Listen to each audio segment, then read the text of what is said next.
Sel aastal toimub Eestis massiivne Jumala rahva mobilisatsioon evangeeliumi tööks.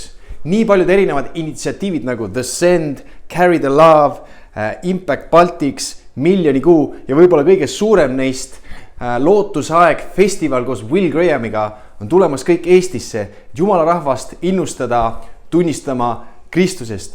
Ja Will Grahami üritus valmistab mastaapselt, massiliselt ette erinevate kursustega üle Eesti just praegult Jumala rahvast, et nad võiksid õppida tunnistama ja see kursus tuleb ka nüüd Toompeale. Sel laupäeval kell 10 oled kutsutud Toompea kogudusse, kus kõik kristlased on kutsutud, et tugevdada oma usku ja õppida seda teistega jagama. Kuidas oleks, kui iga kristlane Eestis õpib oma usku jagama, saab Jumala poolt kasutatud, õpib palvetama nõnda, et hinged tulevad päästmisele, ärkamine ei ole enam kaugel, nii et näeme juba sel laupäeval kell 10 Toompea koguduses.